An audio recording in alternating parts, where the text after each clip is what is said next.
Namaku Adira Aisyah. Teman-teman biasa memanggilku Dira. Aku tinggal di sebuah desa yang orang sebut sebagai kota kembang. Ya, Bandung. Aku tinggal di Bandung bersama keluarga kecilku. Ayahku selalu sibuk dengan pekerjaannya, sehingga ayahku jarang ada di rumah. Tetapi, kami selalu menyempatkan untuk video call untuk melepas rindu. Satu hari ayah tidak ada kabar, bunda akan khawatir atau bahkan marah. Ayah takut jika bunda marah, macam harimau katanya.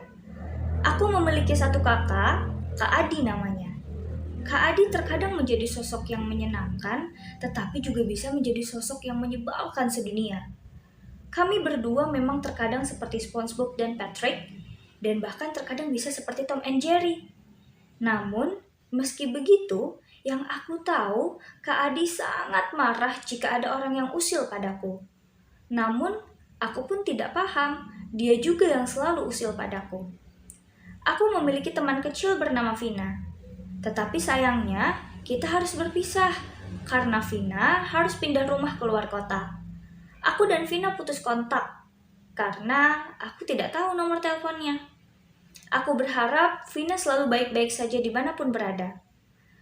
Hari ini adalah hari pertamaku masuk SMP dan duduk di bangku kelas 8. Biasanya, hari pertama sekolah, teman-temanku akan datang lebih awal untuk bisa mendapatkan posisi tempat duduk yang ia inginkan. Rekor waktu datang paling pagi untuk mendapatkan kursi duduk yang diinginkan dinobatkan pada Rika. Yang kedua adalah Hani. Mereka datang subuh demi bisa mendapatkan kursi paling depan. Nanti akan kuceritakan siapa mereka. Hari pertama masuk sekolah, seperti biasa guru akan mengenalkan diri. Namun, sejujurnya yang paling ditunggu adalah ketika guru menceritakan pengalamannya. Guru bercerita tentang pengalamannya, bahkan memberikan nasihat pada kami sampai tidak terasa jam pelajar sudah habis. Itulah cerita pengalaman Bapak, yang baik boleh ditiru, yang buruk tentunya tidak boleh ditiru ya anak-anak, ucap Pak Sena.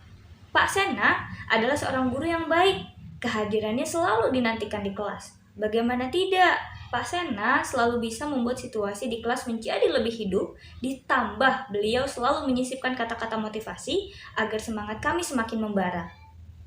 Di kelas, aku duduk bersama temanku, Alin namanya. Terhitung sejak aku duduk di bangku kelas 7, aku selalu duduk bersamanya. Alin adalah teman baikku, jarak rumah kami tidak terlalu dekat namun tidak terlalu jauh. Maka dari itu, aku dan Alin sesekali bermain bersama di hari libur. Di sekolah setiap waktu istirahat sudah tiba, aku dan Alin selalu pergi ke kantin belakang sekolah. Dir, kamu mau beli apa? Tanya Alin. Donat aja deh, jawabku. Berapa? Lanjut tanya Alin. 2 aja, Lin, jawabku kembali. Oh, ya sudah, aku mau beli donat aja deh. Bi, beli donat ya 4, bungkusnya disatuin aja nggak apa-apa, Bi. Ucap Alin memesan donat. Ini dek, ucap penjual donat tersebut sambil menyodorkan donat yang kamu beli. Makasih Bi, balas Alin sambil memberikan uang pada penjual donat tersebut. Aku dan Alin berjalan menuju kursi kantin. Aduh, teriak Alin sambil memegang bahu. Kalau jalan lihat-lihat dong, lanjut Alin. Yang nggak lihat jalan tuh siapa? Jawab Rika dengan dada tinggi. Tahu nih, udah salah, nyalahin lagi, lanjut Hani. Lo ya, tangan Alin hendak memukul Rika. Udah Lin, nggak usah diladenin, ucapku sambil menahan tangan Alin saat hendak memukul Rika. Udah biarin Lin, ini di sekolah, ntar orang tua lo dipanggil lagi, lanjutku. Rika dan Hani pergi begitu saja sembari tersenyum sinis pada kami. Ya, Rika dan Hani adalah 2 orang yang paling menyebalkan satu sekolah. Mereka adalah siswa terkaya di sekolah kami. Karena mereka merasa kaya, mereka merasa bisa mengendalikan siapa saja di sekolah, termasuk teman-teman kami. Teman-teman satu angkatan bisa tunduk padanya karena mereka takut terkena ocehan Rika dan Hani yang pedasnya bukan main. Selain itu, Rika dan Hani bisa membuat siapapun yang berurusan dengan mereka menjadi seperti tidak memiliki teman. Karena Rika dan Hani bisa menghasut semua teman untuk tidak berteman dengan seseorang yang berurusan dengannya. Sebenarnya teman-teman lain pun sangat tidak menyukai Rika dan Hani karena sifatnya yang jahat. Namun, apa daya, Mereka tidak memiliki kekuatan untuk melawan mereka. Aku dan Alin adalah dua orang yang terbilang paling dibenci oleh Rika dan Hani karena kami sesekali melawan dengan tidak memedulikan dan tidak menuruti apa kata mereka. Ya, karena itulah mengapa aku dan Alin tidak dapat terpisahkan. Wah, ada apa tuh Lin?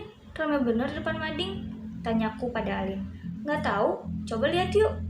Ajak Alin sembari menarik tanganku. Ternyata di mading tersebut ada informasi lomba baca puisi seprovinsi Jawa Barat. Ketika aku melihat informasi tersebut, langsung terlintas pikir aku harus mengikuti kompetisi ini. Selain tujuanku mengikuti lomba ini adalah ingin mencoba hal baru, tujuanku untuk mengikuti lomba ini adalah aku ingin membuktikan pada teman-teman bahwa aku bisa, terutama Rika dan Hani. Dua orang itu pernah mengatakan dengan lantang bahwa aku adalah seseorang yang tidak memiliki kemampuan apapun. Dengan mengikuti lomba ini, aku berharap bisa membuktikan bahwa apa yang pernah dikatakan mereka itu salah besar. Aku mengetuk pintu ruang guru. Permisi Pak, Bu, bolehkah saya bertemu dengan Pak Sena? Tanyaku pada guru-guru yang ada di ruang guru. Oh, Pak Sena, ada di ruang komputer, Ra. Jawab Bu Nindi. Oh, baik, terima kasih Bu, balasku. Pak Sena adalah guru yang pandai sekali dalam membaca puisi. Maka tak heran ada banyak murid yang pernah belajar membaca puisi bersamanya dan sukses membacakannya. Saat aku akan masuk ke ruang komputer, kebetulan Pak Sena hendak keluar juga, jadi kami berpapasan. Permisi Pak, ucapku. Dira, ada apa Ra? Tanya Pak Sena. Ini Pak, saya kemarin lihat di mading ada informasi lomba baca puisi. Yang ingin ikut lomba itu harus menghubungi Bapak terlebih dahulu ya? Tanyaku. Iya benar Dira, kamu mau ikut lomba baca puisi? Hari Senin seleksinya Ra, jawab Pak Sena. Oh baik Pak, kalau begitu saya akan ikut seleksinya Pak, jawabku dengan terang.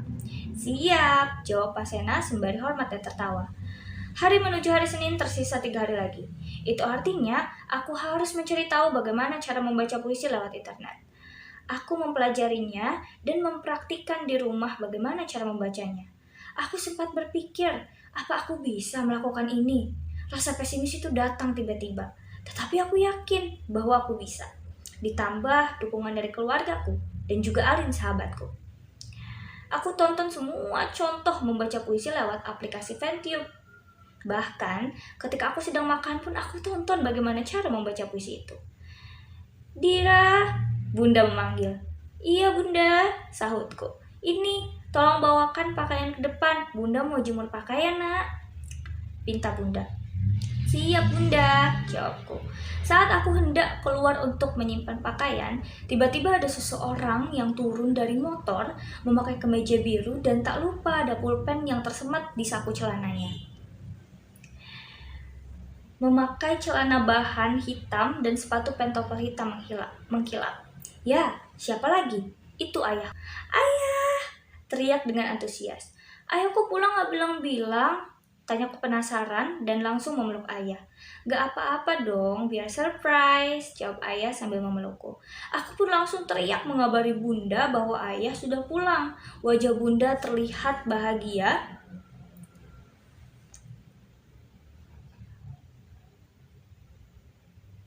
Wajah Bunda terlihat bahagia saat ayah pulang.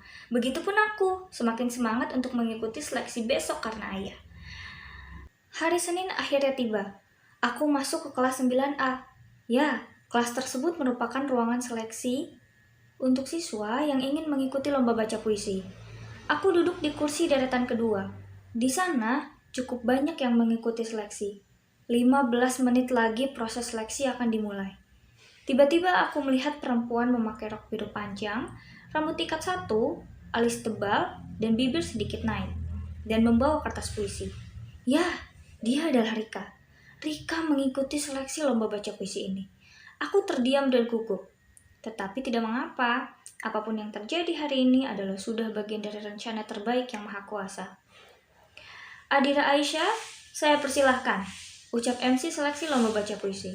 Namaku dipanggil, aku maju, dan inilah saatnya untuk melakukan yang terbaik.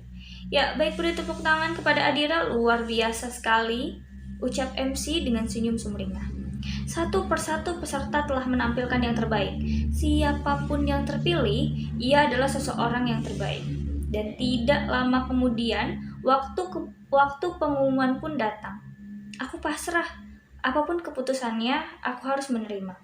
Baik, akan saya umumkan siapa yang akan mewakili SMP 1 Cahaya Purnama untuk mengikuti lomba baca puisi ini.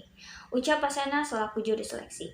Ya, selamat kepada Adira Aisyah, ucap Pak Sena dengan antusias. Aku terdiam dan tersenyum mendengar Pak Sena menyebut namaku. Ya, aku terpilih sebagai perwakilan sekolah untuk mengikuti lomba baca puisi seprovinsi Jawa Barat. Tentu, aku sangat bersyukur. Aku mengucapkan terima kasih kepada Pak Sena karena telah percaya padaku. Nanti besok langsung latihan dengan Bapak ya, pukul 2 siang. Ucap Pak Sena sambil mengacungkan jempolnya. Baik Pak, jawabku. Kini, setiap pukul 2 siang, aku kembali ke sekolah untuk latihan. Latihan bersama Pak Sena sangat asyik. Beliau tidak hanya memerintah harus seperti apa, tetapi beliau juga memberi contoh bagaimana cara membaca puisi tersebut. Hari demi hari telah aku lewati untuk latihan lomba. Tidak sadar, ada sisa 1 hari menuju hari lomba. Itu artinya, lusa aku akan berperang. Hari ini tidak usah latihan ya, Dira, karena khawatir tenggorokanmu sakit. Lebih baik kamu istirahat saja, ucap Pak Sena. Baik Pak, jawabku.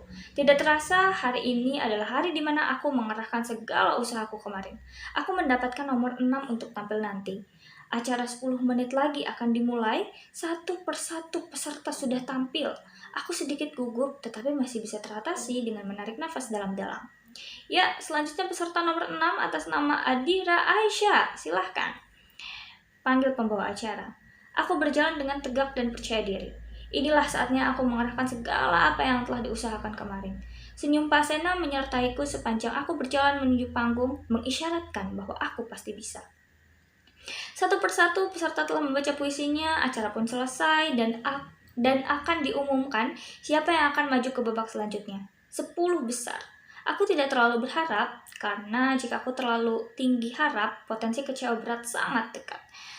Tiba diumumkan siapa yang maju ke babak selanjutnya, ternyata tidak disangka aku masuk 10 besar.